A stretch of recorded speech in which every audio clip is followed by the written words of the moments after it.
députés et sénateurs, vous avez un rôle à jouer pour aider à corriger les excès du passé. Vous les collègues des grands qui quittez les groupes armés, je vais le dire.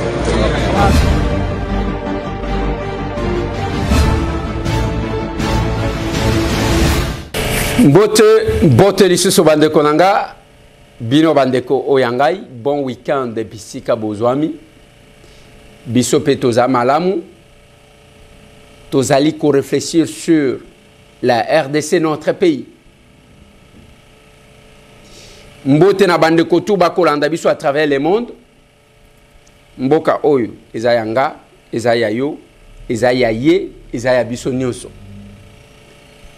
Mutu nyonso sengeli apporter moi muke na ye na oyo ayebi. Tokobeta masolo bandeko na ngai ya Rwanda. Mboka muke ezana démographie élevée mais o luka kobakisa bato.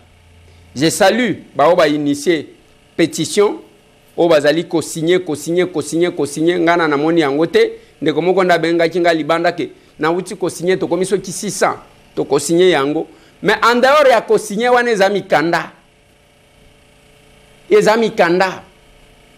mutu na mutu place azana capacité ya kokota akota nde place to linga to mona ba congolais place nyonso bozali ba vidéo ezo baluka parce qu'il y a un danger qui guette votre république. Au lieu de vendre la canne, to vendre ka Mike Kalamba, c'est tout le monde qui fait des vidéos. Peniel, tangu batwana balingana ki biso tozalaki. C'est maintenant que tolinga to mona ba live, ba o basala ba live ko finga biso batambo et désert yo, villageois yo, c'est maintenant parce que c'est la république qui est en danger. Lobi na mekati ko expliquer moi muke nazo lobela yango nazonga na kolobela nini lisusu la libération de Didier Boudimbu balobi o c'est sur base ya coup de fil ya chef de l'état yemo konde batiki Didier Boudimbu. Je vais aborder cette question na ko expliquer bien ma solo na député bande konangai eza vidéo oyo et ça li buzz Joseph Kabila bazo yembela ye bayambi ye bakino bazana position te so kindengeni ni bato balobi lobi ebele. C'est dans cette émission masolona depuis tetala makamango tozongela na télévision ngo parce que espace on ne doit pas analyser les choses comme tout le monde parce que les jours que nous allons analyser les choses comme tout le monde on ne fera pas la différence. Par conséquent les changements ne sera pas on ne sera pas extraordinaire, on sera ordinaire comme toute autre personne. C'est dans ma solo, oui, ma solo na député. Nazo banda na dossier oyo ezo sala biso mutema pasi. Rwanda mboka muke démographie nango batu baza ebele akeko signé accord na UK ou la Grande-Bretagne, l'Angleterre pour que tous les immigrants o ba kota kuna bakende ba déverser bang. Wana la ki bangwa lobi $40 000. Suivez-moi encore ces reportages ici de TV5 Monde. Alors que le nombre de traversées illégales de la Manche a triplé en 2021, le Royaume-Uni fait une annonce choc. Toute personne entrant illégalement au Royaume-Uni, ainsi que celles arrivées illégalement, depuis le 1er janvier, peuvent désormais être relocalisées au Rwanda. Selon Boris Johnson, ce petit pays d'Afrique de l'Est pourra accueillir des dizaines de milliers de personnes dans les années à venir. Le Royaume-Uni et le Rwanda ont signé un nouveau partenariat conjoint en matière de migration. Dans le cadre de cet accord révolutionnaire, le Royaume-Uni fait un investissement substantiel dans le développement économique du Rwanda. Ceux qui s'y installent recevront le soutien, y compris jusqu'à 5 ans de formation, d'un logement et de soins de santé. Londres financera le dispositif à hauteur de 120 millions de livres, soit 144 millions d'euros. Sont concernés tous les étrangers entrés illégalement, d'où qu'ils viennent dans le monde, ou presque. Pour des raisons de sécurité, nous préférons ne pas recevoir les personnes de pays voisins, comme la RDC, le Burundi, l'Ouganda ou encore la Tanzanie. Pour ceux qui ne souhaitent pas faire du Rwanda leur nouvelle patrie, un retour dans leur pays d'origine sera facilité. La date de mise en application de l'accord n'a pas été communiquée. Impossible pour le moment de savoir combien de migrants seront redirigés vers le Rwanda. Tandis que le gouvernement britannique présente la mesure comme un moyen efficace de lutte contre les passeurs, opposition et associations de défense des droits de l'homme dénoncent un projet inapplicable et inhumain. L'ONU a exprimé son inquiétude et affirme que le processus est illégal. Voilà. Ba garantie, ba former bino pendant 5 ans, tout ce que vous voulez. Lobi na lobaki na zozongela yango. La Grande-Bretagne. Otozoloba. Il faut total la histoire. Il y a un professeur à moi qui m'a enseigné ou qui m'enseigne. Makambu armement, désarmement, voilà. Azoteli sanga eloko moko. Alobite. On ne résout pas un conflit par les conséquences. Il faut que l'origine est à conflit. Ceux qui ont identifié l'origine, comme ça, ils ont identifié les acteurs majeurs, les marionnettes, les acteurs mineurs. Donc, si on a remonté, quelle est la Grande-Bretagne? À travers le monde. Grande-Bretagne, les lobes de Konanga, Boyebi, conflit, il y a Israël na Palestine. Oui, les Juifs,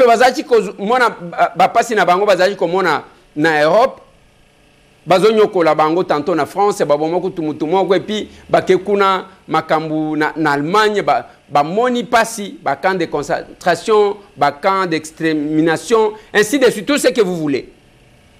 C'est comme ça qu'un journaliste juif va publier un article proposant la création d'un État pour les Juifs, pour que base à la sécurité. C'est là qu'est né ce qu'on appelle le sionisme.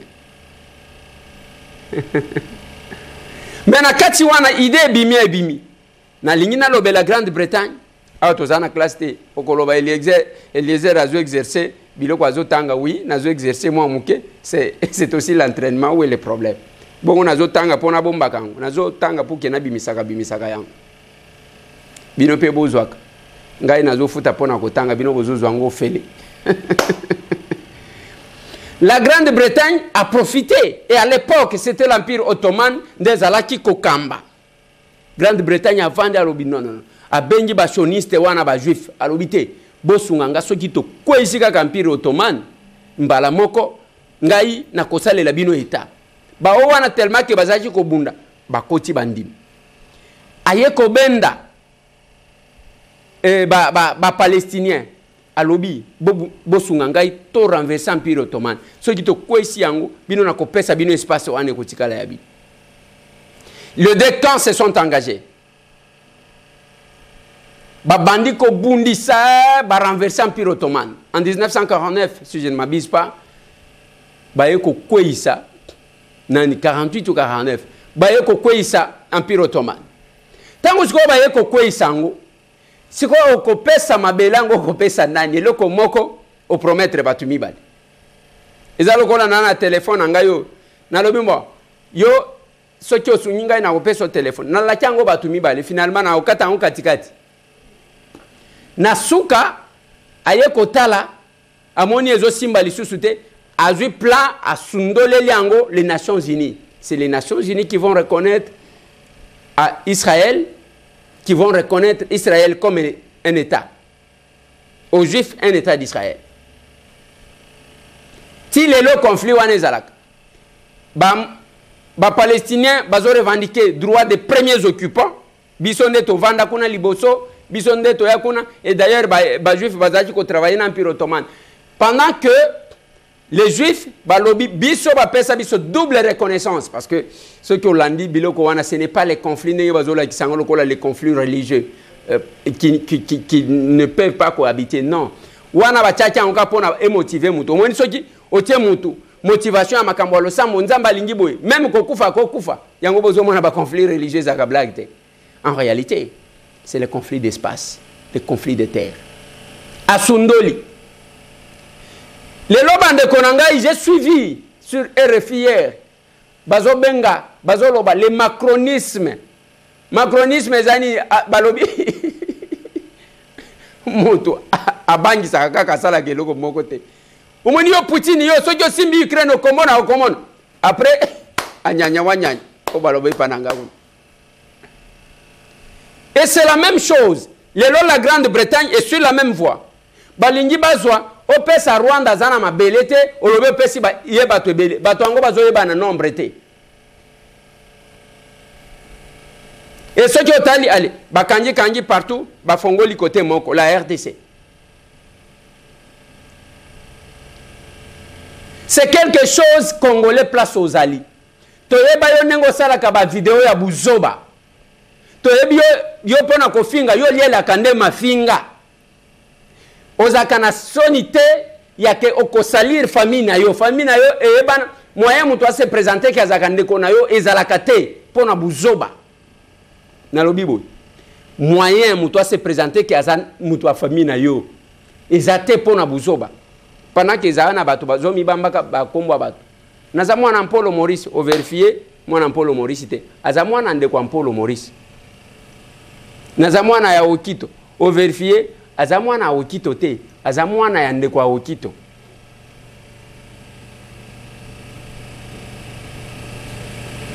Nyonso tu wana bandeko na ngai. Eza parce que buzoba na yo eleki kofinga batu ndenge to vanda kaboy. Ye même soki akoti. Ye akolan, ye soki akoti kolan abandi kofinga. Tala mutu na yo, tala villageois oyo, chance loko pamba, na ebite loko ako bato balobaka chance loko pamba. Eza nini? Mais c'est un moisa mwana mobali.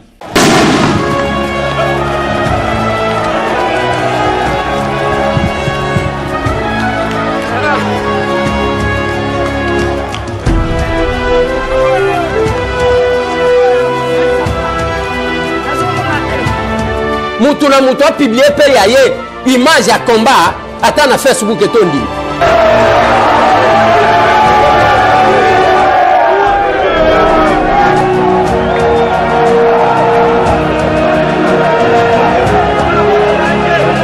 Obimisa ba vidéo.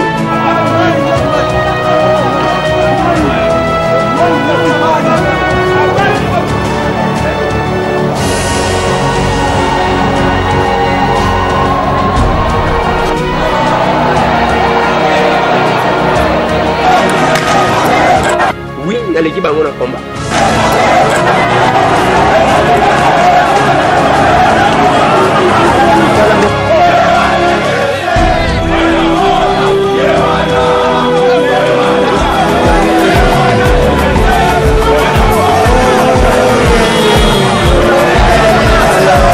Je défendrai les valeurs de notre combat.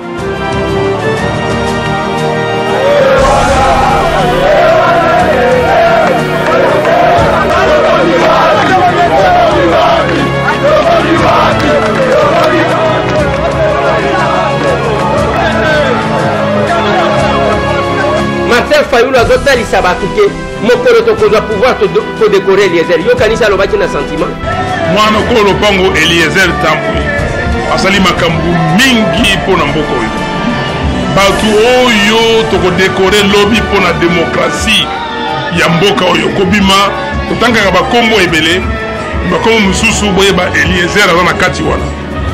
Ndiko ya moni pasi babeta ye tokende ba marche bakanga ye baboma ye bakamera mais ndeko azali kaka na kati ya etumba ya mboka auti kobima na boloko awa bakoseli ya bakambo losambo ya bana ya Congo nzambe ya ndimi yango abimi ye wana lo contredire et nous ceux qui ont mona bazo memaka biso pas ba combattant eza elenga komema biso te. Il se retrouve à nous, tous les combattants.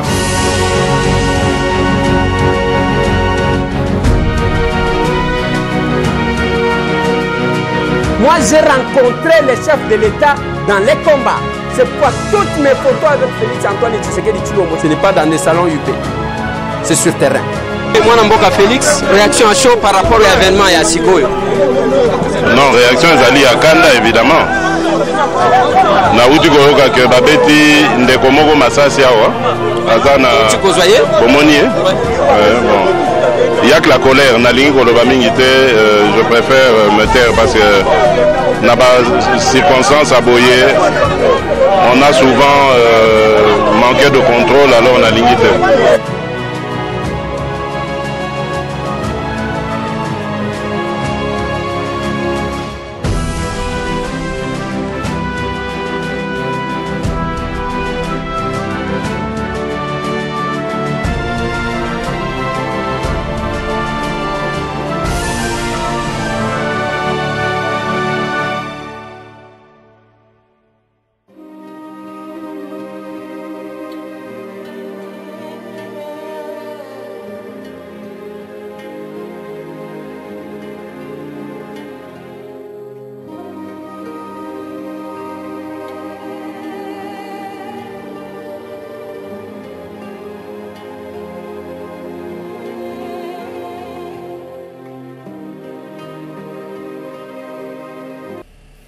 Eza chance loko pamba te chance loko pamba eza bino ba tout temps mususu papa na ndem to asala yo koma zoba musala na yo ko finga bato muto azo mata azo kende malembe les fruits ya mutoki. Chance loko pamba c'est quelqu'un qui ne travaille pas et qui se retrouve là. Nga journée na nga izaka mukusebo ora muki na 5 heures il faut ça la bémission il faut kende ko sala. Après, l'après-midi, ok, kotanga classe à Kimukolo. Voilà. Donc, niveau de réflexion, d'abord, vous sentez que Moutouazan a insuffisance en utilisant d'abord les concepts dont tu n'as pas la maîtrise. Tozakuna, c'est notre pays qui est en danger. Il fallait que tu envahir les réseaux sociaux, tu envahir le média, pour nous dénoncer, pour nous koloba. Moutouna moutou place, yozali. Même ceux qui ont changé de nationalité, c'est la question de votre pays. Au compte de Mayangote. Mais ah balali et bilo wanengo anela na makana ngo pété bazo zela nani akobimisa nani Denis laisse a pété allez balandi qui serait ça dis-moi qui tu fréquentes je te dirai qui tu es yebisanga yo tambola kana nani na ko yebisa yo soki ozala kanani association des malfaiteurs masolona de pité bande konanga na lingina beta lisolo ya Didier Boudimbo. Namoni bato bakomi wana Didier Boudimbo a été libéré sur base d'un coup de fil à chef de l'État yemoko alobi batikaye ce que landeli mutoango prouver loko ango akoprouver te nazo mituna Didier Boudimbo aza ministre ya hydrocarbures Didier Boudimbo na yoka ke azaka mukongo ya Mwanda. Il n'a pas un lien familial ni avec la première dame, Bazotanga, ni avec les chefs de l'État. Mais moi, j'ai vu dans ces pays, Moutoua Libosoa Kendeboloko, sous Félix, c'est sa cousine. Oyo abunda tozo bundawana, abunda même l'école à chef de l'État, Félix. Sans espoir, il y a que Félix a postilaka, ce qui a comme chef de l'État. J'ai vu. La campagne, c'est la même chose. Akenda Boloko. Il y a les vidéos et Tambola Awa Tolaki Sabino. Le chef de l'État dit aux membres de sa famille que vous devez être modèle. Bobi Mateke Binonde Bayanke Bolingi Bo dominer Bato. Il a même dit à sa maman que ceux qui ont conseillé Banana Yote Bakokine Makala. Nous avons vu un directeur de cabinet en fonction, Vital Kamere. Ceux qui ont vu Vital Kamere au Tcheye Awa. Aujourd'hui, Didier Boudimbo, sur le plan politique, qui pèse plus? Mais le chef de l'État l'a relâché. Justice, c'est ça la moussala na yo. Voilà mon tokoloba. Yemo kwa loba chike, c'est monsieur bien à jouer rôle. Siko azo sala, ndeba to azo loba. One est la deuxième paire de manches. Mais je commence à réfléchir. Au moins, on a retenu que directeur de cabinet à chef de l'État en fonction, jugé quel que soit. Bokomona d'intimidation, bakang mataye vungure. Bien anga veka alata teni ongana lata. Ongana monaka. Ce que tali veka tango bakanje, omani babimisi même teni. Bazui, c'est-à-dire Vital Kamere à ces gens. C'est un poids politique. Mais ceux qui sont pour la caméra chef de l'État bengate, oh bato bazaki ko lobake mbongo wana bazalaki ko kabola ainsi de suite. Kaka pona Didier Boudimbu parce que lui a quel poids politique au chef de l'État kozwa kaka téléphone, il y a que Boti Kaye et il a quelle relation. Nous devons, moi j'ai réfléchi, je ne défends personne.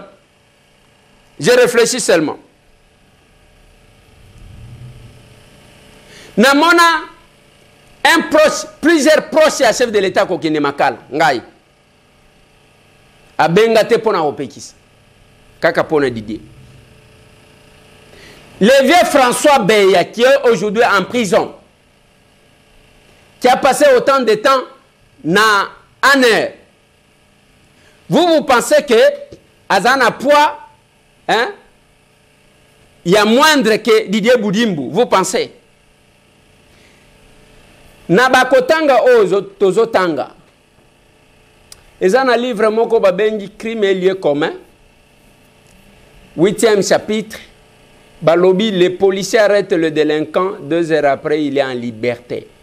Ce que Tangi, chapitre 1, Kokutake, Bazali ko déconstruire. Ce n'est pas parce que quelqu'un dehors qu'il est réellement dehors. Et ça, comment on a dit que Moutouaza Libanda n'est Libanda? Peut-être qu'il y a une procédure en cours. Parce que ne malem, et cause à la paix un prévenu en liberté. Alors, l'affirmation que le chef de l'État a vu à Bengi, moi je réfléchis tout simplement. A Benga pour la caméra, a Benga pour la loboté, a Bengate, pour la éteigner, a Bengate. Oh, Bango Bazawat, nde mutuno zo mituna. Pour la ébiner déjà aux autres. Bango Bazawat, Bakota quand même. Attention qui babima, Bako Bimawana, Bakope, Monsieur Zo Salem. Biso tozakurate. Mais akoya kobenga kapo na Boudimbu. Na habité. Na tikeli bino réflexion. Na lobaki na bino ki na ko effectuer descente sur terrain pour na kotala bandako ya ese pété na lignina kende pour na ko tiela bino nde élément ya suka na ko tiela bino. Mais je vais parler d'une situation. Il y a vidéo oyo. Sécurité Kabila na tchango eza siré na peuple yango moko wana tchango bazwa les charges ceinture kosa jipe yango ceinture kosa jipe batazo mara lelo babilo bya musika babi papa zo mara lelo babi papa zo mara lelo papa bado zo mara lelo Tessa bendaye. Nazo la vidéo de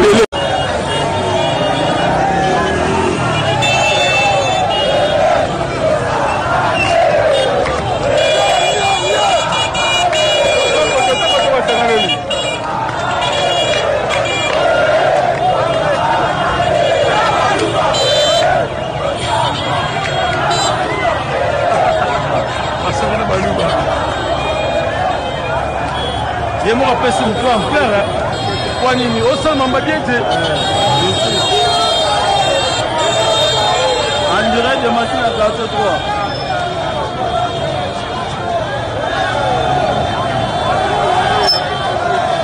Joseph Kabila a fait parler de lui-même. Joseph Kabila a fait parler de lui-même.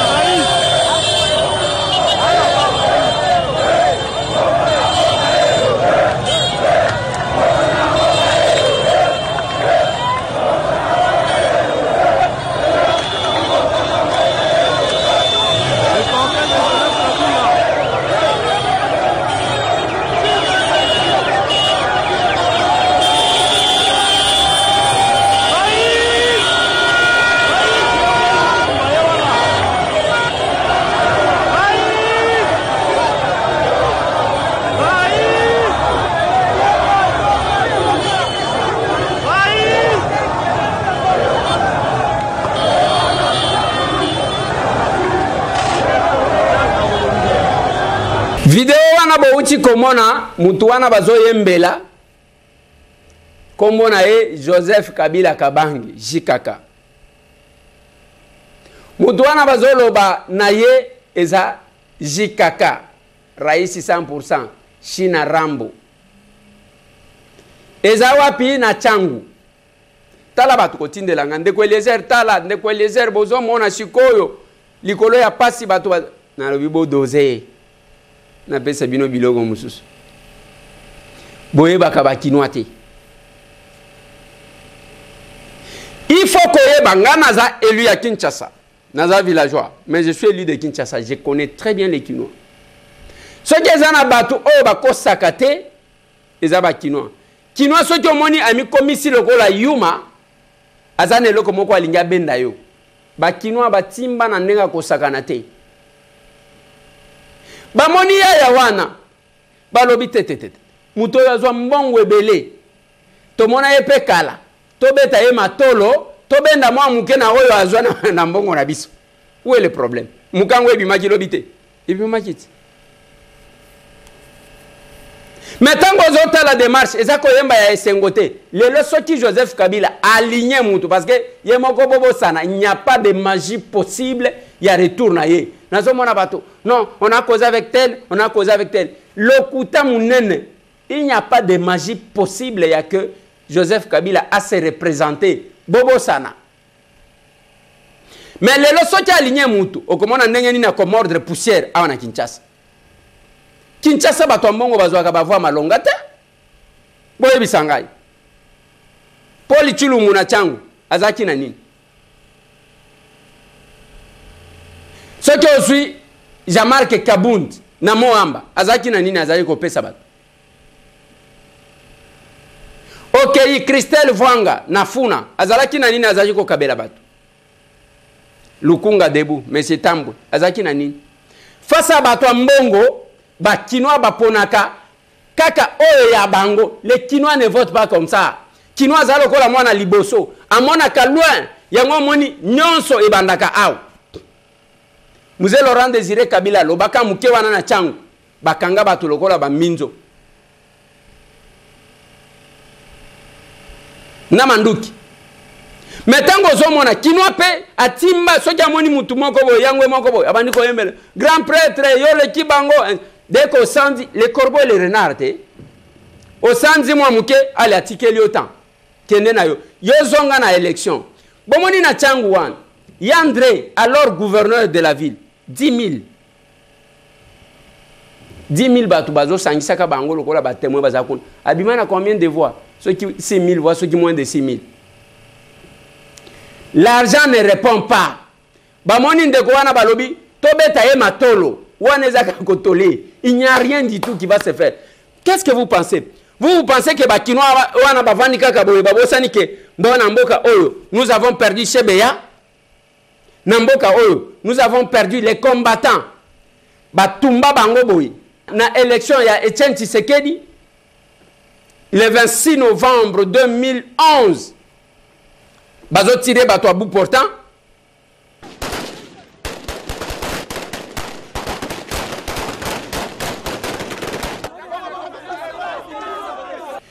Awa bakinoa babosani kerosi mukenje akoya awa na lemba kapangara koya na kitambo. Vous pensez que awa babeta basango même nenge bakomi kokende wana lokola bana malamu bakime église catholique pona nini on a profané l'église catholique. Awa. Vous pensez que bakinoa babosani? Vous pensez que bakinoa babosani que ba religieuses ont été violées awa et que basango babetama? Vous pensez? Ba yebi. Wanezaka matolo bokende nango nenge bolingi bozomona soki ndenge nini. Kinshasa yango wana botala ba babenga ba grand prêtre akena élection. Fimbu. C'est difficile de comprendre ça. Ezana mutu amona ka clair lokola Kinois te. Kinois ayebi ke nako beta boy na bimise boy après na talisie vrai visage nanga. Yoyo ka batu te ke babotola batu ba moto après élection. Ngaitambwe. Tala batu te omoni ndenge bakomi ko yembela. Si on faisait ceci, qu'est-ce qu'il y a? Il n'y a rien. Il n'y a rien. Moi matolo wan. Et puis ezana biloko mususu que je vais vous dire. Biloko mususu bokoti ko yeba omoni edingwe soja azoke bitumbu azwaka fanfare akremo nini bu ba mo ndingwe moto na ngengi Pour sa popularité. Je n'ai rien dit. Na vandi si wana. Boti kangana sala descente sur terrain. Na kende ko tala ba site en construction. Il y a SPT, ex OCPT. Tolobela kiango na yambaki les syndicalistes bayaki ko pesa biso ba élément na yeko yamba pe ba mususu ba yeko répondre, mais nous devons palper du doigt. Ba makambango toko ka koyeba et puis toko zongela bino. Bolanda. Ah, bonjour Laurent. Bonjour. Bonjour. Bonjour. Oui, bien. Oui, na yeko tala ndena mfeta. Oui. Ah, yo za mutatembe. Ah. Ok. Ouais. Hein? Ouais. Ah, il y avait même un bureau, il y a eu des personnes. Ouais. Mais comme ils allaient bureau qu'on a vu sur SCPT, hein? Et tu remercies le secrétaire général, il y a eu des personnes. Non. Sur les alliés bureau qu'on a poste et SCPT, bon ticket la bango bureau qu'on a bango. Donc là vraiment tout ça dans l'état des droits. Nous confirmons que tout ça vraiment l'état des droits. Parce que le bureau, il y a parti de l'UDPS, mais Balongwe sans résistance et instruction aussi et pas dans les colons. Ils sont OK, boutique les ables qu'on a poste. Donc déjà Awa, bureau UDPS c'est là qui on a, Awa police, Awa nous sommes d'accord minen il y a brique ton amaka Awa. Nous sommes les Canada. Au moins ici ils ont la carte à clôture. Donc souka ya concession les aliawa. Tina mai, il y a tout le mai. Clôture en Oscar. Bon on a ngambu kuna. Kuna ezaye pas na binoté. Kuna ezaye pas na bisoté. OK. Biso bandi juste barbara munene. Na entrée la première maison ils allaient biso au poste. Donc comme tina mai. Donc pendant au moins 25 ans, ici ils étaient occupés par le tiers. 25 ans.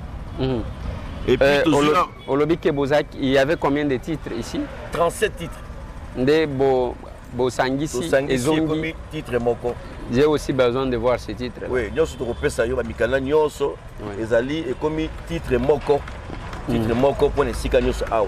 Tous les 37 titres au Boukiam. OK. Vous mieux tout matin. Voilà. Papa le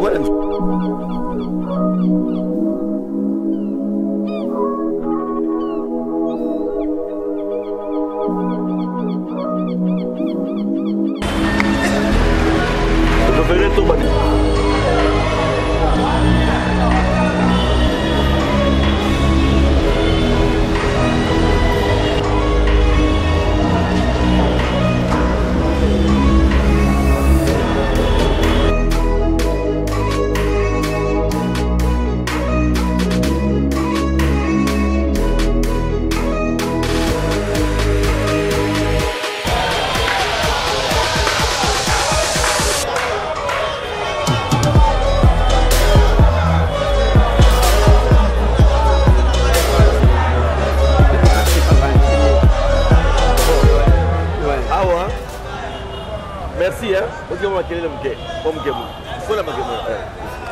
Il faut la mouquet. Awa. Papa et les airs. Ah, on décide que tu as bureau à poste. Dans le système déjà autonome, avec des matériaux durables. Et ici, nous nous sommes imposés la Bandeko, qui bureau à poste, il fait là, la coin.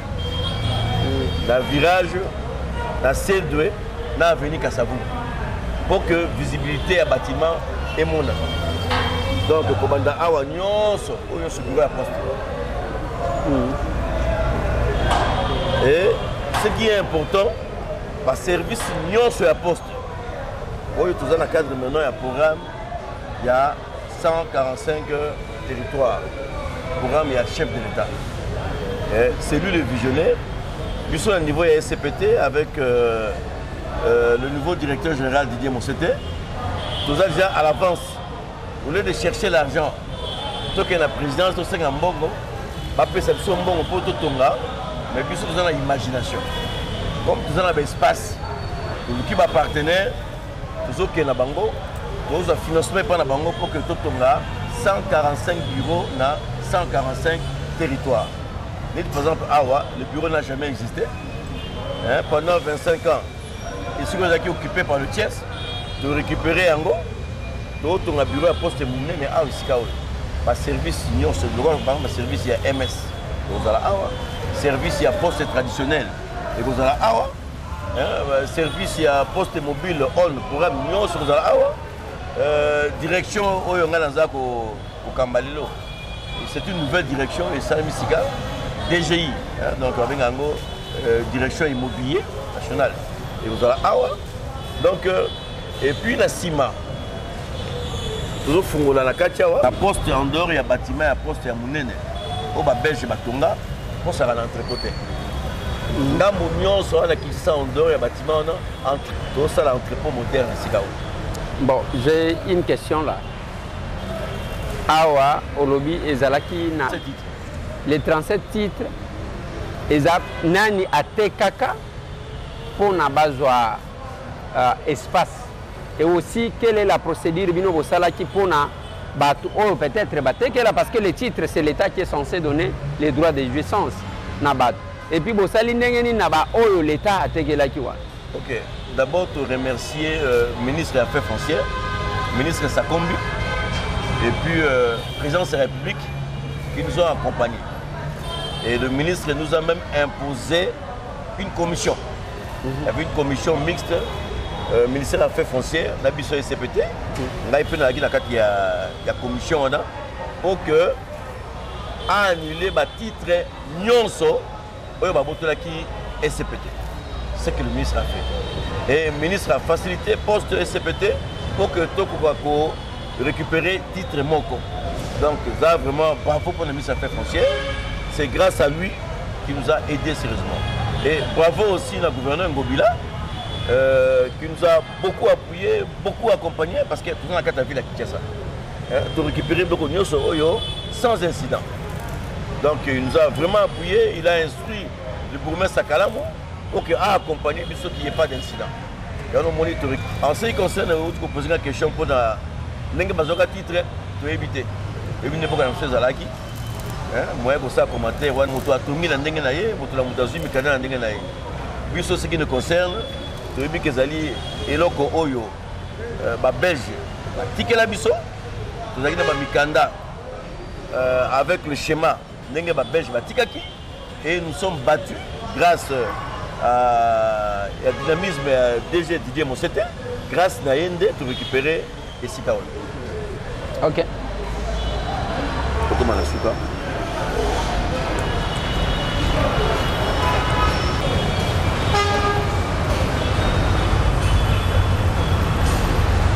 Ça c'est déjà Kassavoubou. Oh, Avenue Kassavoubou. Ouais. Donc Avenue Kassavoubou, Sendwe. Donc en Nyonso, pour interdire Bandeko Baza Kotonga, c'est uniquement et ce gars ça dit au monde pour la limite. D'accord. Limite d'Abisso. Parce que nous sommes des collègues à Awa. C'est que Misano sur Salama Awa. Oui. Ah, nous sommes qui maille na maille. Mais ils ont travaillé tout na souka, na 4 coins, point un souka et un autre que les gars.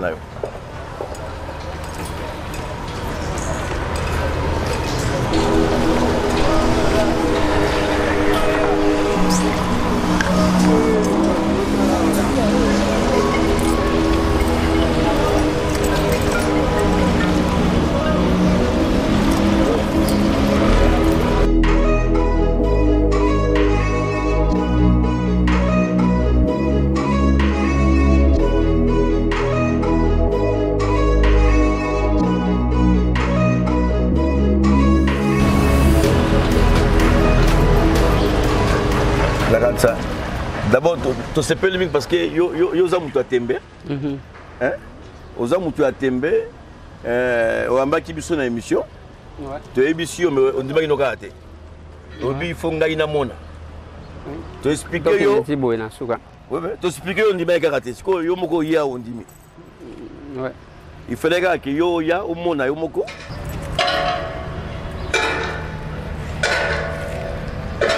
Donc, et là, vous avez limité poste, vous avez maille. Maille. Maille. Ndenge ba belge ba ticket la biso loko, ndenge peut te récupérer loko.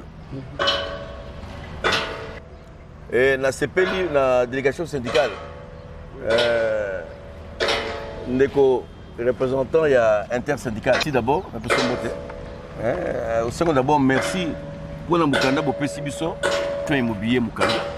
Pour la Moussala Makasi Oyo, tout sali pour récupérer l'espace Nyoso.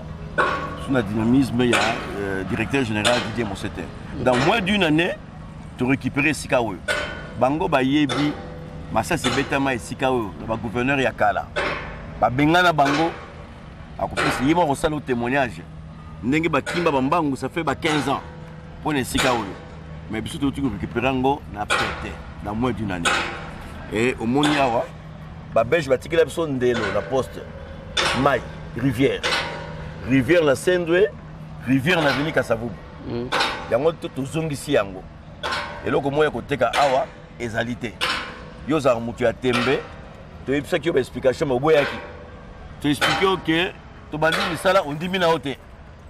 Tu as dit que tu bengani batukuna au boy na yo. Yango là, comme ça mutu ya tembe yo moi ko mona, yo za mo lebeli ya peuple. Comment le bezate. OK. Tu continues. Ah, tu as que siga mususu. Ouais.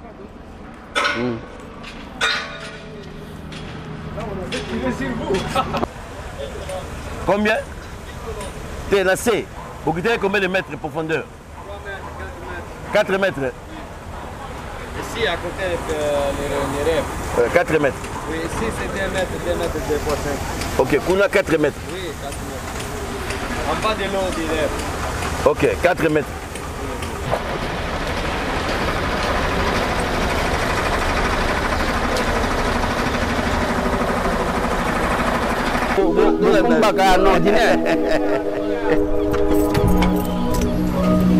Ouvre la porte. J'aimerais bien la porte. C'était une erreur de faire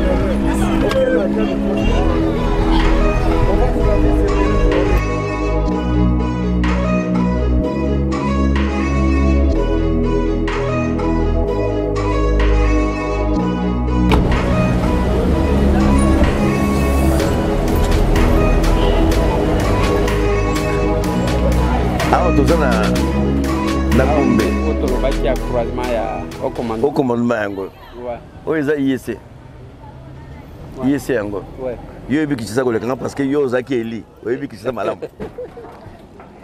en plus eza circonscription na yo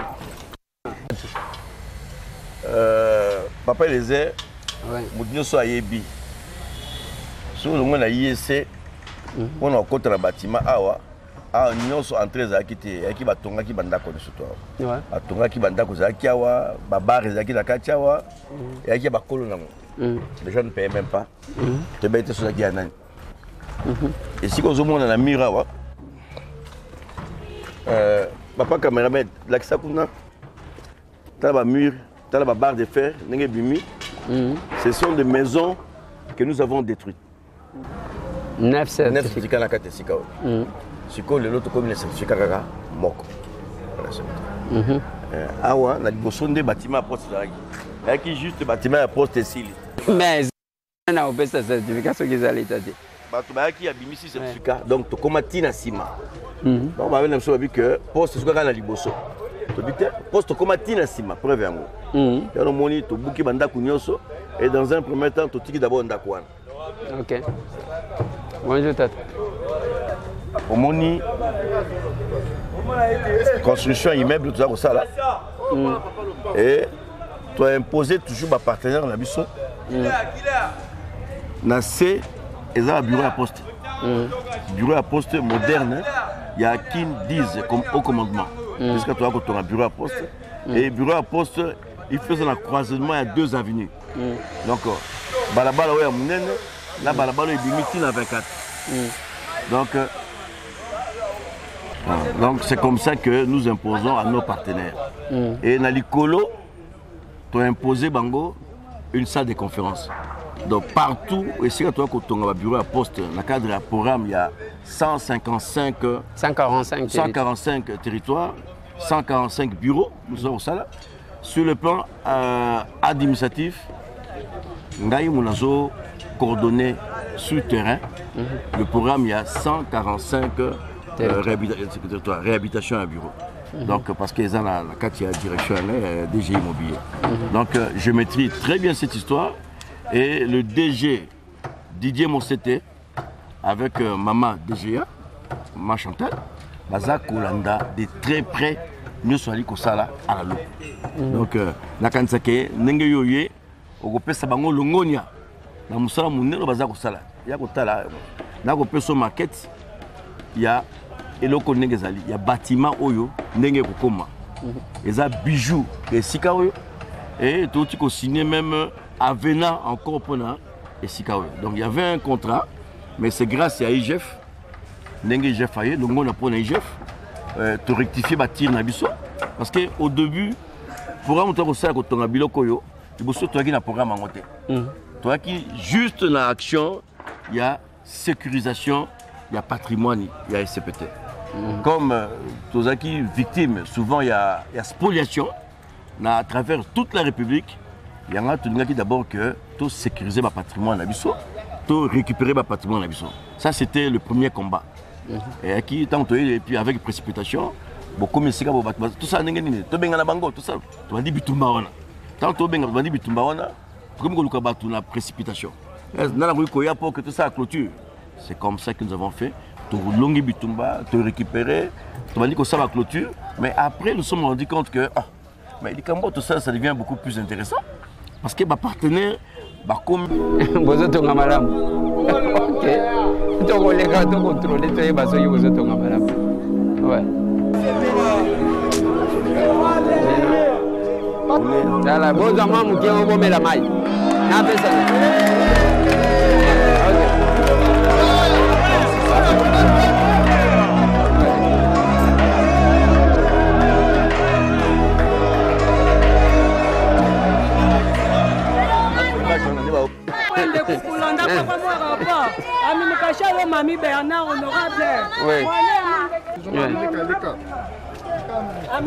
Maman, par exemple, ouais.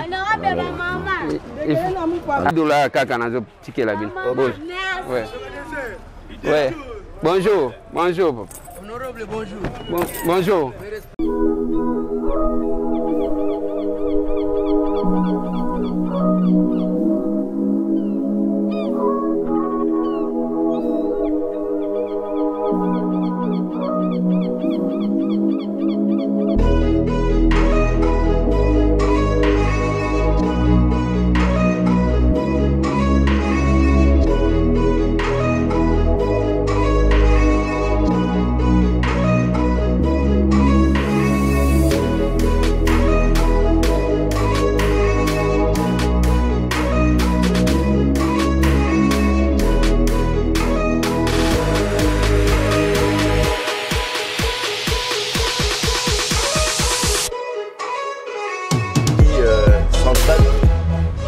téléphone. Il y a SCPT pour la commune à Gombe. À l'époque même il y a le président Mobutu Salahawa. À l'époque même il y a Mouzé Kabila. Centrale on est co-alimenté, téléphone à Bango. Centrale on est Koufa. Depuis tout le monde donc de démonter parce qu'il y a la technologie, il y a l'évolution. Maintenant tu as comme le temps numérique tout ça. Et bâtiment qui est à Koufa. Dans ça, plus de 5 fois, nous avons été interpellés par la présidence de la République et puis par la primature. Pour que tout ça, si ma primature, mais à qui lieu à des délinquants, lié à Melidiamba, lié à Bakuluna, où même la primature ne contrôlait pas. Et nous avons participé même dans la réunion à sécurité. Qu'est-ce que nous pouvons faire pour que tout sécuriser primature? Parce que les gens qui habitaient ici, tu es bien monté. Vous sécurisez l'hôtel du gouvernement? L'hôtel du gouvernement. Ouais. Okay. Donc on a fait un effort. Il y a même des gens qui habitaient ici qu'on ne connaissait même pas. On a vendu ça, on a eu coco, on a salaka la poste. Il y a un pessinga droit la vente à la colonguate sur le footing bon à coco on a été. C'était compliqué. Tu as reçu quand même, il y a une sécurité primature. Il y a des guerres pires. Tout le monde. Oui, ça quand même, c'est bien parce que, bon fait, parce que ce qui est vrai aussi, moi en tant que, pas seulement en tant que politique, en tant que Congolais, je pense que ceux qui, toutes les sociétés, ceux qui vont procéder à récupérer biloko na bango, spolia. Vous allez voir que même Gombe, qu'on foute là, alors que bango va dans la concession. Moi, je pense que c'est une bonne démarche. Nous avons demandé 10 000 $ par mois. Donc, on fout à pote. Et là, Koufa, ça fait plus de 30 ans, on vend Koufa, tu seras bon côté. Mais à partir, si on vend Misala, si on vend Misala, tu as le droit, il y a 10 000 $ par mois. Et en dehors de 10 000 $, tu as exigé bango 10% de la recette. Pendant autant d'années, les acquis sont 25 ans renouvelables. Tout le monde a 25 ans renouvelables, tout le monde a 20 ans non renouvelables. Et pendant la recette, pendant 20 ans. Et après 20 ans, et tu as à poste. Non, c'est bon. Moi, je pense que c'est... Parce que si toutes les sociétés... Cabine, il y a SNEL, les gens alimentés, actuels. Et c'est pété, ils allaient récupérer le Gonaye. Et c'était pété, ils allaient récupérer. Oui, mais que... Elle est divisée par 2.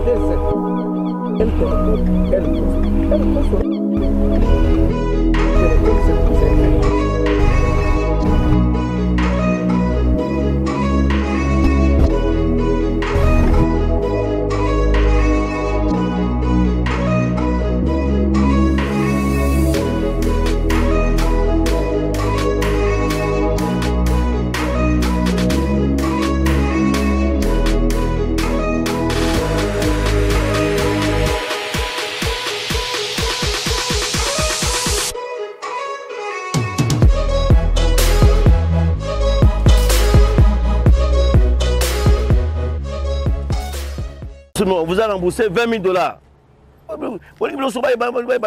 Poste. Contrat la bus là, c'est ce qui 2 ans va foutre à rater. Tout de suite, nous avons exigé que ma paie ça 20 000 $. Pour avant ma bim. Ma sengi na partenaire ensemble ça là. Partenaire a payé 20 000 $. Mais banda bazoa bazumbo que c'est sili beaucoup bim. Beaucoup longo. Est-ce que c'est normal? Si tant Mbappé ça y va bon va ça là qui passe. Signé Mikanta Sili mais est-ce que bureau à poste kogi koza la boité na restaurant. Nous venons d'installer un bureau à poste à Libosa.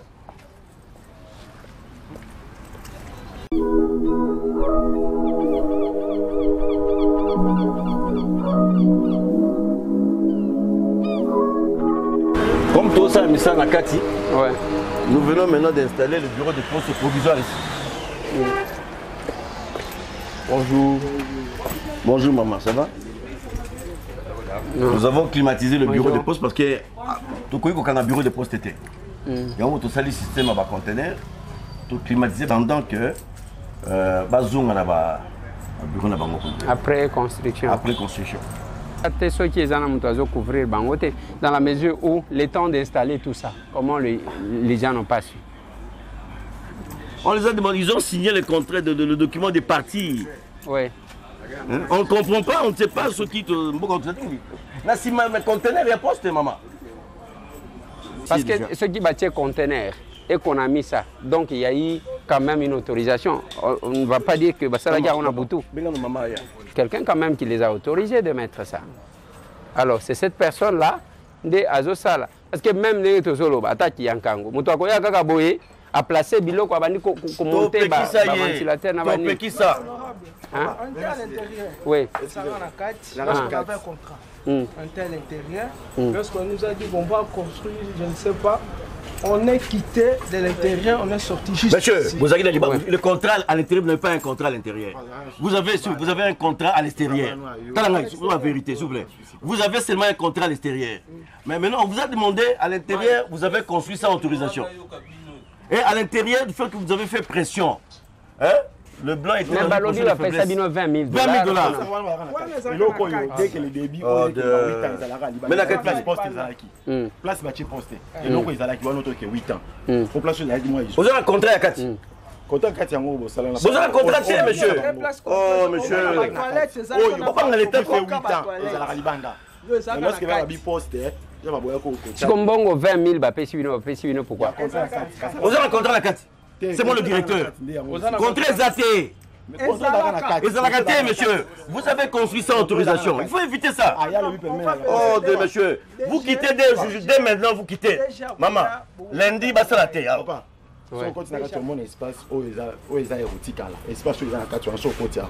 Est-ce que tu as un contrat à l'intérieur? Monsieur, c'est moi le patron de la ville, c'est moi le directeur immobilier. Tant que vous avez payé 20 000 $. Bah, ça qui peut nous déplacer ou bien ça qui parle le bâtiment. Oui.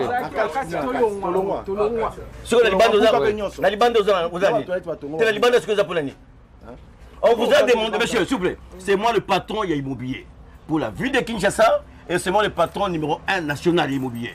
S'il faut signer un document, vous signez avec moi. Je vous informe devant la presse ici que à l'intérieur, on vous a aidé seulement pour éviter des problèmes. Vous n'avez pas un contrat avec la SCPT à l'intérieur. Vous avez un contrat à l'extérieur. Mais comme vous avez dérangé notre partenaire, nous nous sommes dit, trouvons un compromis à l'amiable. Ce qu'on dit, vaut mieux un mauvais arrangement qu'un bon procès. Vous avez compris? C'est comme ça qu'on vous a aidé. On vous a remis 20 000 $, s'il vous plaît, monsieur. On vous a remis 20 000 $ pour que vous quittez l'endroit, que le monsieur qu'on fasse son travail. Que la SCPT réhabilite le bâtiment. Vous comprenez? Le problème c'est ça. Il n'y a rien comme ça. On vous donne 20 000 $ parce que vous donne espace sur les avancées au monde. Donc, Bozaki n'a deux contrats. Contrat Moko n'a quatre contrats. Il n'y a pas un contrat à l'intérieur. Monsieur, Bossali, c'est lorsqu'elle va dire vous risquez d'avoir des problèmes pour hier. Ils ont construit à l'intérieur par la force. Ok, moi je pense que c'est quelque chose qu'il faut entre Mokolo et Loko, na responsable. Mais justement. Ouais. Hein? Ouais. Mais vous avez ce que vous avez fait ici là, on vous créer un problème. Il n'a pas un contrat, on vous a aidé. Oui, mais justement, il faudrait passer. On doit louer un camion. Ils ont juste le même camion à la poste. On le fait. C'est là tout le problème. On est en train de.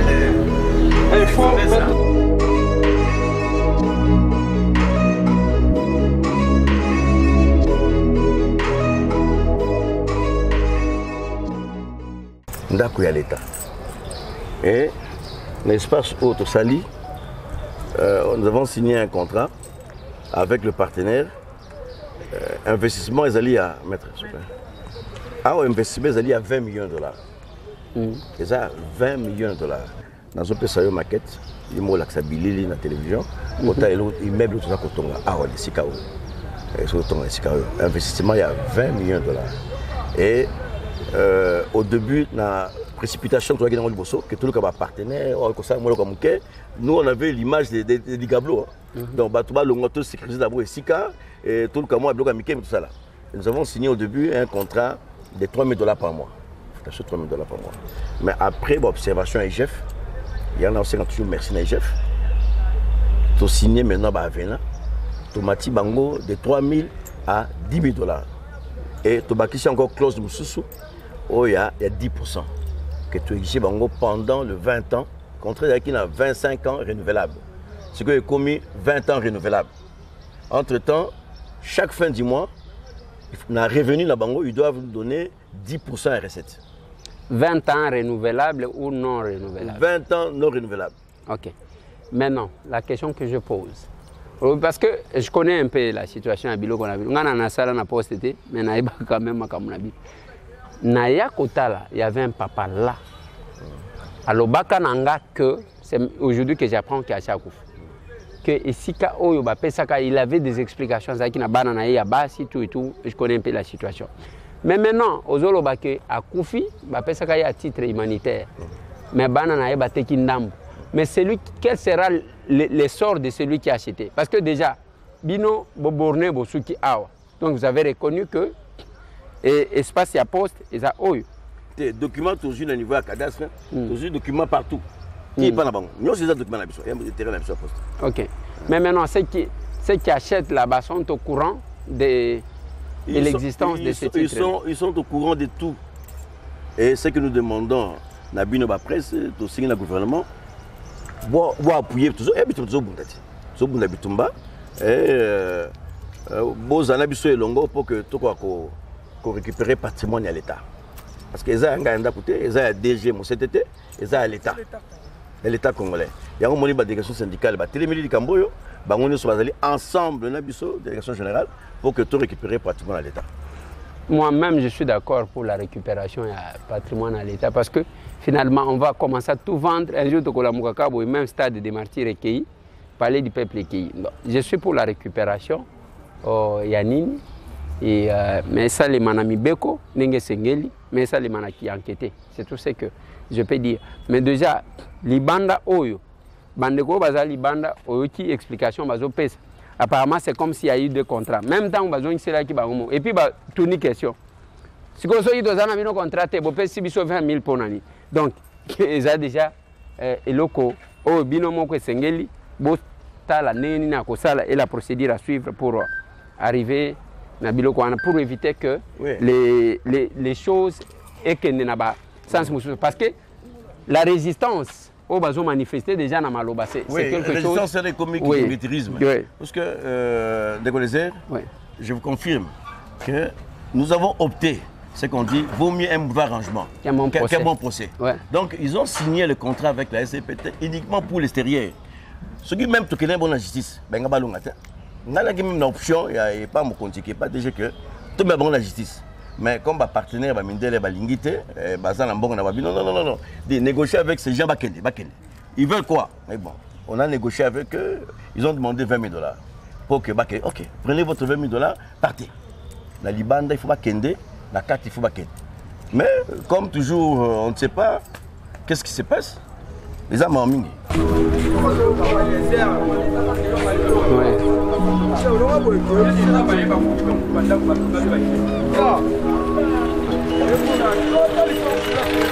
Maman, mes amis, s'il vous plaît, bonjour.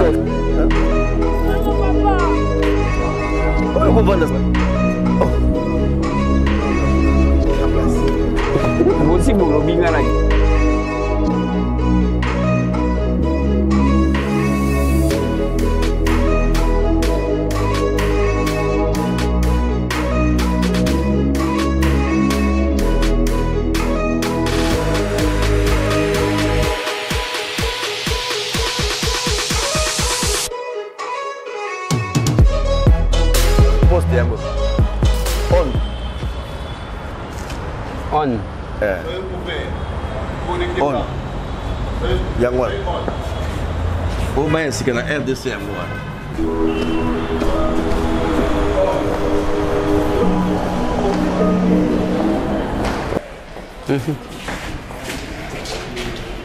Ah bah, ils ont qu'un États-Unis. Pardon? États-Unis. Ah? Ouais. Bonjour. Bonjour, maman. Ah, vous allez bien? Oui, on est là. Tozolia de maman. Nadana bureau na bino toliaka. Tomona ka ba qualité. Où tu comment? Et où tu es?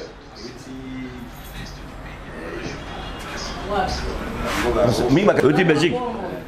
Hein? Où tu es Belgique? Bon, oui, c'est. Irlande. Irlande? Bon, ils ont qu'un d'eux. Bon, ils sont mis aux États-Unis, ils ont un Et ça a combien de temps?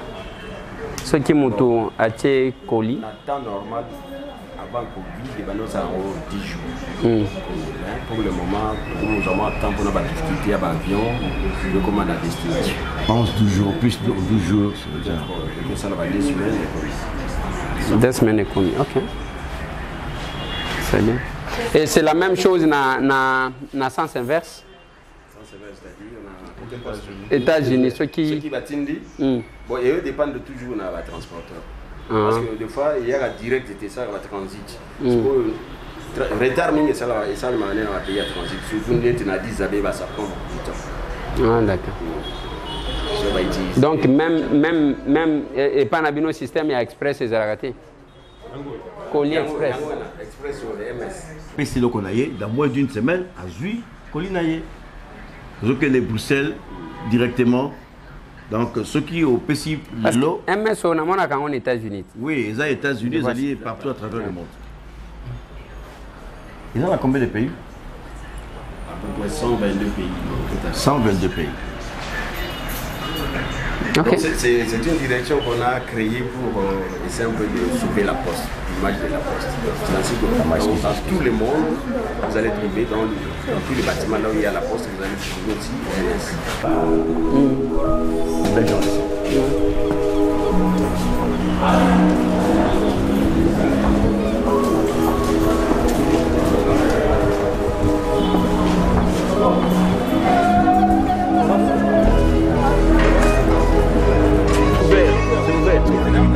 Oui,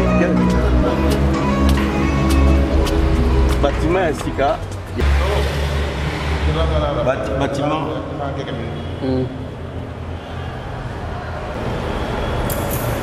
Bâtiment honorable de Colézère, la commis directeur depuis 2005. Poste à Tikala jamais qu'on a une salle de conférence. Ils ont la raté. Donc tous ces bâtiments-là, il n'y a pas de salle de conférence. Ils ont la raté. Donc il y a les salles, il y a les bousseaux. Oyo, l'actuel DG Didier Monsete a créé un mot pour un poste pour un CPT. Mais bilo quoi boy, tu peux essayer d'encouragement. Ceux qui m'ont dit les bandes, des fonctionnaires internationaux, ils travaillent à la Banque mondiale. Vous jouez expertise à boy. Mais pour battre là, que vous décourager, il y a qui est là. Je m'en comprends. Ah ouais, dans ce moment, on a chantier. Vous avez chantier. Et c'est quand ISO DGI, direction à gestion immobilière. Ou surtout, le DG donne des instructions, mais en pratique sur le terrain, c'est la direction à gestion immobilière. Et il y a des Tonga, des s'occuper de la Biloko. Awa, nous avons installé une boîte postale moderne. Il y a post-it. Et ça, ceux qui ont déposé courrier, pour laisser signaler déjà qu'il y a courrier côté. Donc tout est modernisé. Électronique. C'est-à-dire on a la boîte postale. C'est votre boîte postale. Ouais. Vous souscrivez à l'OCPT. Alors l'OCPT dépose des courriers. Avant, quand on déposait, on donnait l'avis d'arrivée. Vous venez chercher les courriers. Mais cette fois-ci, ça serait électronique. Nous avons votre téléphone. Nous vous envoyons un message que les courriers sont arrivés. Vous pouvez venir. Ah, d'accord. C'est qu'on fait. Bon, toute cette espace, c'est là que bon, ouais. Toujours connecté. C'est comme moderne. Moni, c'est comme un belge batika.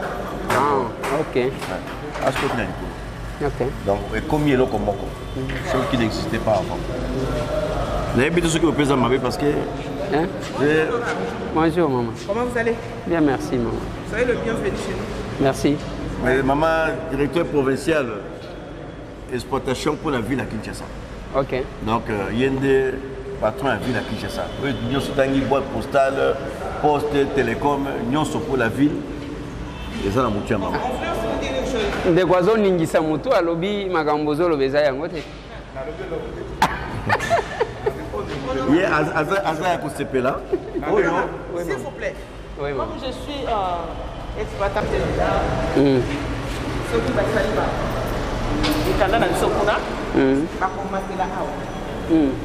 Na fenêtre. C'est ça déjà, c'est déjà fait. On escalier à roulette. Ouais. Ah, bah, on escalier à ma cour. Les clients, par mati, baye hawa. Ils ont un compartiment, ils ont une scène. Et deux choses sur les gars. Na les cas.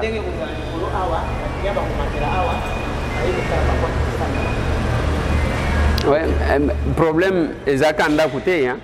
Ezak que à travers le monde, poste mutu à cause de l'eau a kimba on a poste à et comme. Oui. Ezakangama, ma toilette. Ah ok. Pour les clients.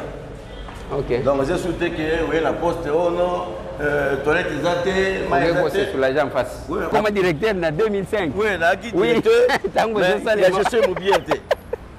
Et puis, Didier, moi, c'était pas ça qui non. Non, mais Bila, il faut bien le directeur, il faut partager. Il ne faut pas boire un directeur, c'est le directeur de cabinet à DG. Ok. Enchanté, honorable. Directeur de cabinet. Bonjour. Soyez le bienvenu chez nous. Merci beaucoup. La visite, ça se passe bien. Ouais. Il y a un visiteur. Profiter dans l'honorable. Nous rendre des visu. Ouais. Hein, c'est ce qui reste. Ouais. C'est ce qui se rencontre. D'accord. Justement, c'est que j'en profite de l'occasion. N'est-ce pas dire Kabaye? Contrat auto-signé les locaux, c'est parmi le meilleur contrat au entreprise publique et signé à la RDC. 15 ans. Nous avons un contrat de 15 ans. Et chaque fin du mois, à partir de 100 000 euros, à partir de la fin du mois, j'ai 100 euros, on fait déjà 5 000 $ par mois. 5 000 $ par mois. Entre-temps, tu es obligé de passer les grande salle. C'est ça? Oui, je suis là-bas. Oui. Na o bazotonga. Non, on les a OK. Voilà partir mais bango par exemple juste 3 portes à magasin. On va bénéficier pendant 15 ans. Avec les 3 portes seulement, mais batongeli biso grande salle au monde salle de conférence. Batongeli biso la SAT. Entre-temps, ils nous payent 5 000 $ par mois et pendant 15 ans. Et en dehors de ça, nous avons encore droit à 10%. Pendant les 15 ans, et qu'il y a besoin. Il y a ce qu'il fallait que tu aies pour l'animal. Non, c'est bon. Il faut apporter.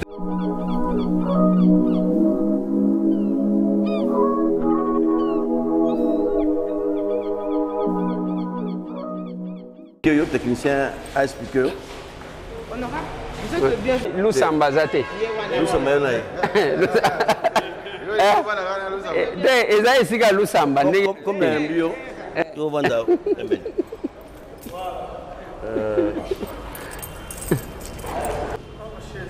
voilà lusamba ouais ingénieur tu es honorable awa avec visiter son poste et d'abord kotala musala oyo le directeur général Didier Monsete a sali dans moins d'une année. Alors, ça y est, à Moniango, au Tambousi et Bissika et Belé Touti, là-bas, terrain en poste qui spolié. Il y a moko à vivre vraiment parce qu'il y a un peu de tembe. Tu peux savoir qu'il y a explication à Michel invité qui biso, mais à Boyne comme dit. Alors, il y a la condima, il faut la mona, le terrain où il y a un peu qui spolié. Aïe à Moni a confirmé à Moni que Matosa Massa qui tourne malade. Il y a un Moni, na Libanda va commis on. Alingatu na on en gozanini parce que ça va produire sika oyo boza ko innover de jour à jour. Je vais expliquer. Merci. Je pense que pas namboka. Na kanisi kala compagnie na biso SCPT bayebaki yango kala na ba produit mibali. Ezalaki poste mutatiki mukanda na ye to atindi koli na ye biso tomemeli toke totikeli ye esika atindi ou bien batindeli ye mukanda to produit na ye à l'étranger biso tokomiseli ye wana ezalaki premier produit. Deuxième produit oyo toyebanaki ezalaki téléphone ya ezalaki ya modelo te composé ezalaki ya modèle oyo te ezalaki oyo ya boye bon ezalaki na neti oyo badesine wana osali boye. Bon, avec le temps, la technologie a changé. Téléphonie mobile a place mimi na mboka na biso. Na mboka mususu bazalaki na téléphonie fixe na téléphonie mobile. Mais biso toteleka na téléphonie mobile. Bon, SCPT activité mini toteleka na ngo ezalaki côté poste, il y a courrier traditionnel na ba colis ainsi de suite. Mais côté télécommunication jusqu'à présent produit mine totikala na ngo ezalaki la fibre optique. Na fibre optique wana tolai ko permettre ba opérateur nyonso au baza na Congo ete ba trafic na bango so ba sali trafic na bango et qu'il à l'étranger to et ou étranger contre awa télévision toza na ba bouquet na ba bouquet ba offre toi ba offre belé hein toni na offre autobing on classique on évolution maxi ainsi de suite. Si dans un exemple basique, il y a un classique, vous allez souscrire abonnement à $40, tout taxe compris par mois. alekuna na kati ozana téléphonie oyo na kati ya réseau SCPT on va nous gratuitement donc so ngai pa na nga na téléphone oyo naza na on yo bo ozana on pas na yo donc nga na ko benga yo ya ofele yo bo ko benga nga ya ofele donc so na bureau na yo ozana téléphone oyo na ndako pe bana bazana ngo il y a autre chose que le gouvernement dans mboula oyo d'ici fin d'année nous a grâce à Mokonzambo Kacheveta nous remercions le président de la République. Maintenant nous aurons un réseau officiel pour la RDC. Maintenant tu dois remercier aussi le ministre Kibasa. Donc, et que vous avez la possibilité que vous avez un bureau, vous avez un ndaku, vous pouvez appeler. Oui. Partout où il y a un zali, donc tout client il y a on, donc tout client il y a SCPT. Donc tous les membres du gouvernement, biso va député, tali bisoté, boni boyoko, papa. C'est pour sécuriser la conversation, le secret d'État. Parce que au lieu de tout ça, vous avez un téléphone, tout le monde mais tout ça, on a le contrôle dans le côté. Mais au Yabiso, beaucoup de gens ont le contrôle dans le côté. Et à un moment, tout ça, on remercier le ministre Kiba Samaliba, qui a lancé le Kona. Donc, grâce à un boupili qui n'a eu, il y a le Koza comme officiel. Donc, un réseau officiel pour la RDC. Tout le monde va comprendre, mais banda boloba qui va commenter. Biso tout ça, le réseau câblé, donc réseau c'est différent. Dans le réseau mobile, il y a un opérateur moussous. Opérateur moussous, c'est une antenne quelque part. Antenne, ça qu'on rayonne partout aux alliés, pour qu'on soit signal. Mais biso tous alliés net régie des eaux. Régie des eaux, c'est qu'il pose un maille, c'est qu'il pas y a un tuyau, ti, nanda qu'on a eu. Mais quand vous chatez antenne quelque part, les mailles vont nous qu'on soit calme. Mais voilà ce qu'on m'a dit. Dans la mesure où beaucoup banamuke pourquoi kataki singa boya bobo njiselangai o mutuka moko ele kaki ya mabanga et kati singa donc ça sera de trop pendant que la technologie évolue. Vous ne trouvez pas que bino vous avez un service on a 40 45? Bon, une très bonne question. C'est vrai que le triple play même dans les pays où la technologie est très avancée, on combine et les mobiles et on combine et les fixes. On combine les tout. Et ce n'est pas parce que avion Zali de on compte à la voiture et tout. Avion remonté rapide. Mais on compte bien la voiture, ça n'a pas sur ça dans l'avion. Ça n'a pas c'est pas parce que voiture Zali de on supprimer vélo. C'est pas parce que vélo Zali on supprimer moto. Donc et là on est loco, ils ont utilité dans nous. Donc les boutiques paient, ils ont un niveau textuellement de Zali. Donc il y a un niveau il y a transport, il y a monnaie pour tous qui sont à l'international. Il y a un niveau de convergence dans le métropolitain, dans la ville, il y a un niveau de distribution. Le niveau de distribution est dans notre comité. Dans notre comité, mais le niveau de transport, les alliés, les boutiques, les alliés, les alliés, les océan, les boutiques. Les lots, les gars, si on a le point, on va aller dans WhatsApp. WhatsApp, on va aller dans Malam. C'est parce que les boutiques, les alliés. Ah, donc, bino boutique là-bas. Ma maison il y a téléphonie. Ma maison on a l'opérateur des opérateurs. Tant que vous WhatsApp vous tenez les message. Message on a écrit là bas dans mon pépin la technique onde. Et qui est une antenne. Antenne on a ce qu'on a fibre naïe. Amemi ngoti et pas na biso. Ali biso ce qu'on tourne à l'international. On montre que bah pour ça la fibre. Mais ça, au bon bazar on a besoin d'aller écomananda.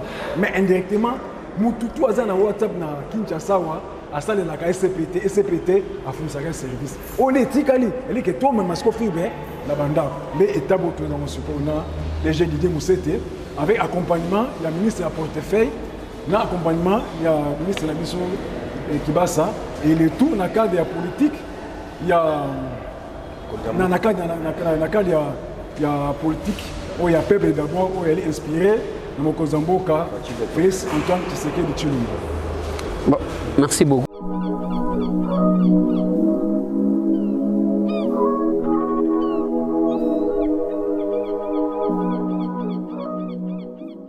Voilà.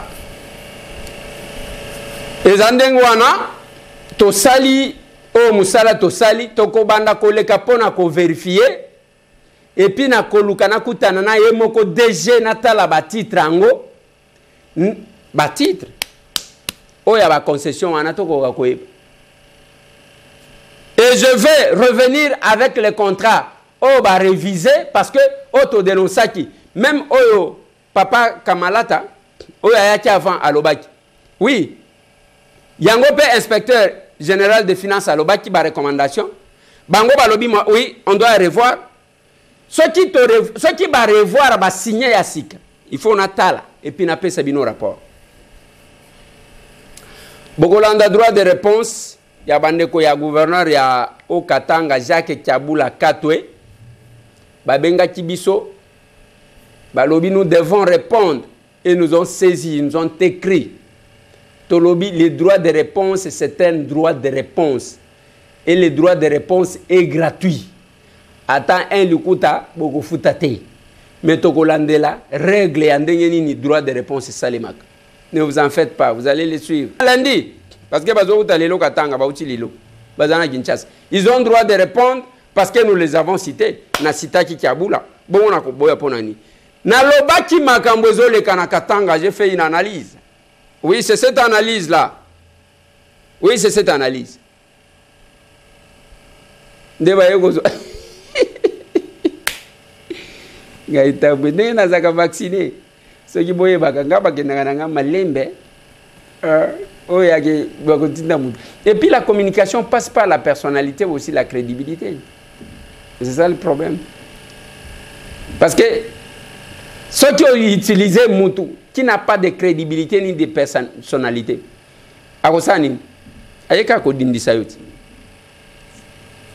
Kalumba comme chômeur.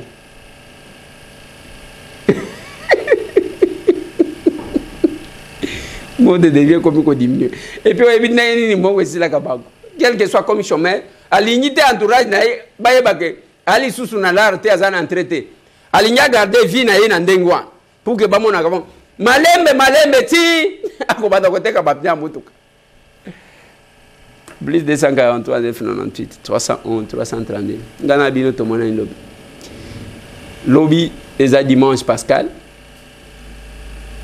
Les lots déjà.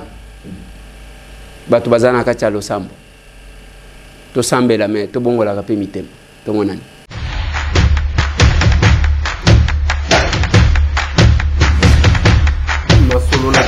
Honorables députés et sénateurs, vous avez un rôle à jouer pour aider à corriger les excès du passé. Vous les collègues du Grand Kivu, quittez les groupes armés, je vais le dire.